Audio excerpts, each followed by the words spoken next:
Welcome to Wednesday Drives with Yalz. Today I'm doing something really different. I have someone with me, someone special. She's my blood sister. Her name is Natasha. She's here to add her 2 cents on today's topic. Our topic is, what's our topic called today? Mental health. Mental health. We chose this topic because whenever she comes home for a holiday, she's in university, by the way, but whenever she comes home for a holiday and I'm asking her how school is and all that, it's all great, you know, she's doing so well and all that. We're all proud of her as a family and stuff.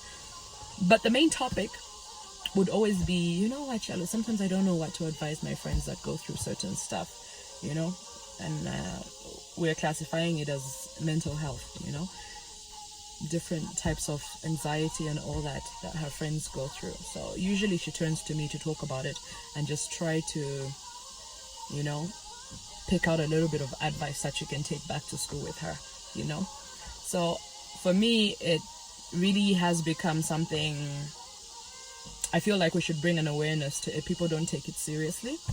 People think it's not such a big deal, like it's something you can just overcome. Yeah, they don't really understand it. Yeah, that's the word. They don't really understand it.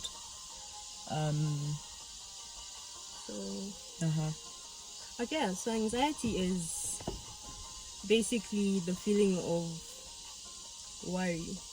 Yeah, the feeling of worry. And so I think there are 2 types. There's the type that everyone goes through.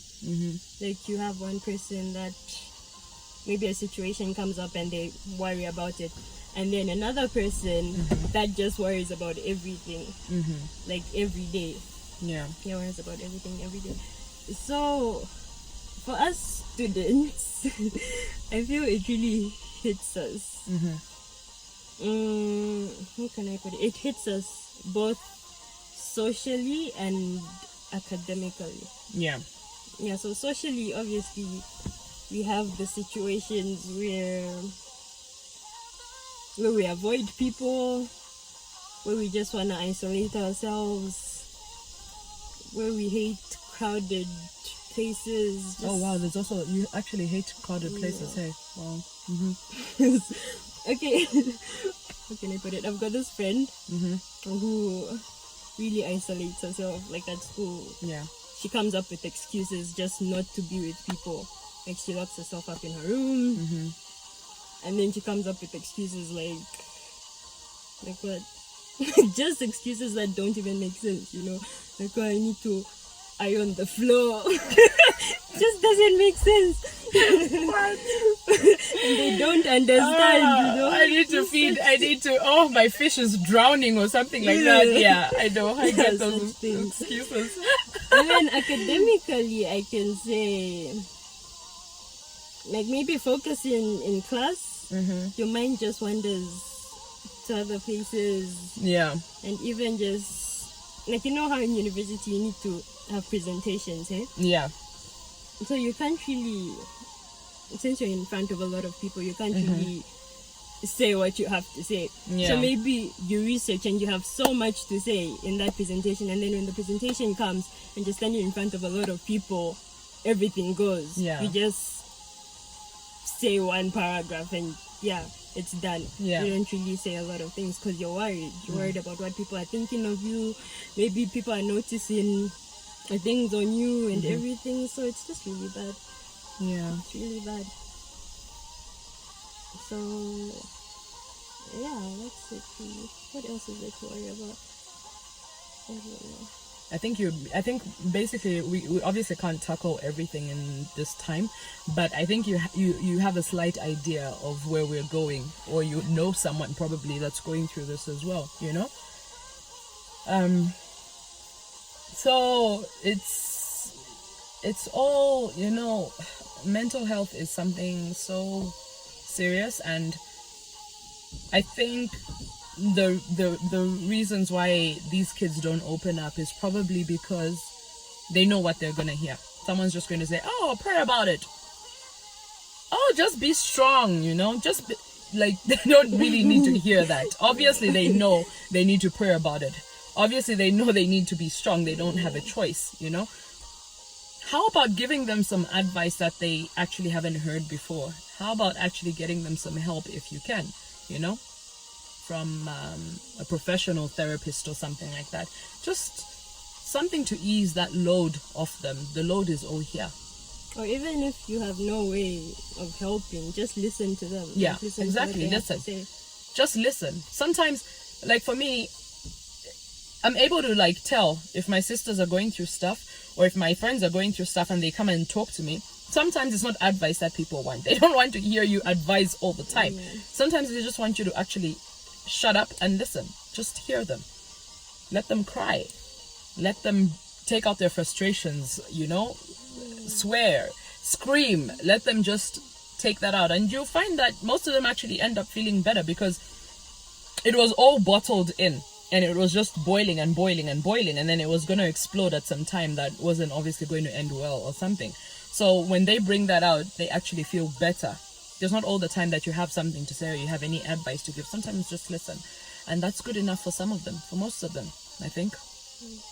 Yeah. And probably something else would be... Probably another thing for me, personally, that has... I think the only reason why it didn't probably affect me as much, I think everyone goes through a level of anxiety, only some, it really progresses to be really bad and it becomes a disorder like she's saying, you know? But keeping busy also, I find really helps a lot. You know, get active. Damn fly.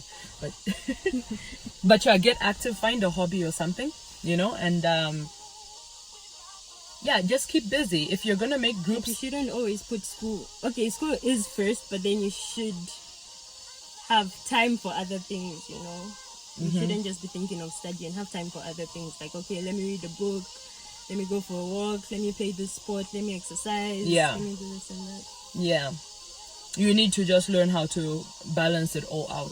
Obviously, don't forget what you're there for. You're there for school and stuff, you know. But also live your life, and above all, when you find yourself in such a position, don't turn to bad vices like smoking and drinking. You'll never find comfort in that at all. It doesn't work. It will help you cope, but it will help you cope for that split second. You need to find something positive. You'll wake up in the morning, or it'll get done, and then what? You know? Are you going to continue drinking? Are you going to continue smoking? Are you going to continue misbehaving or whatever? It's not going to help at all. So that is a wrong vice to turn to for comfort. You need to find something that's actually positive and that's going to help you in the long run. For example, maybe joining a sports team or group therapy. You know, you can actually sit with other students that go through that. Make yourselves aware and say, okay, this is a group that deals with this. You know, guys, if you suffer from anxiety or any other mental, you know, illness or whatever, join us. You know, we meet up every, you know, this day of the week. Join us and let's talk about it. And you'll find the more you all talk about it and you're open about it, to say, oh, yesterday I felt like this and today I'm feeling much stronger, or today I'm feeling really bad. I've never felt this bad before, you know, and you know, yesterday I felt much stronger. You'll find that as you actually group yourselves, you'll be like, okay, I'm not the only one that's going through this. There's actually other people going through this. You feel so much better, yeah? Yeah, so that's what we're trying to get at. So just find something to do. And for me, I honestly think leaning towards a hobby or finding other groups in school that are going through this and talking about it helps a lot. Yeah, it really does. So yeah, that was our topic for today. Any last words, Natasha? Is there anything you want to perhaps add on or something? Just keep going. Yeah. Just keep strong. Keep going. Keep going. You get over it. Well, yeah, you do. Sometimes it's all just a phase of life. You know, we all go through something that you'll remember for time to come to say, I actually went through this, and it sounds very familiar because I went through it. Or you can even help someone. Exactly. Going through the same thing. You can help someone going through the same thing, to say, yeah, I've been there, and this is how I overcame it, or this is how, you know, I actually progressed and stuff. So yeah, that's our topic for today.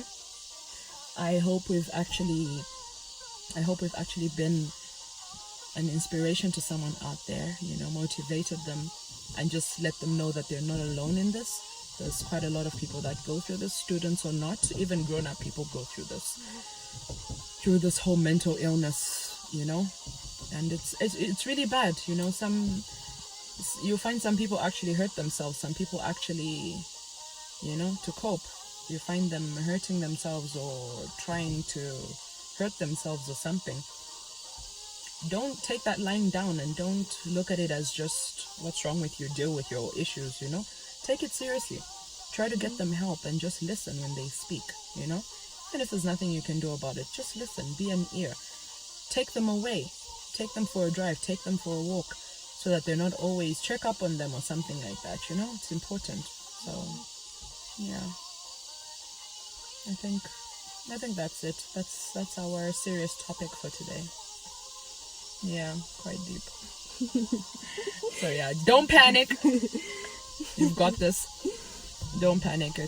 It all works out the way it should eventually. Yeah, be strong. Anything?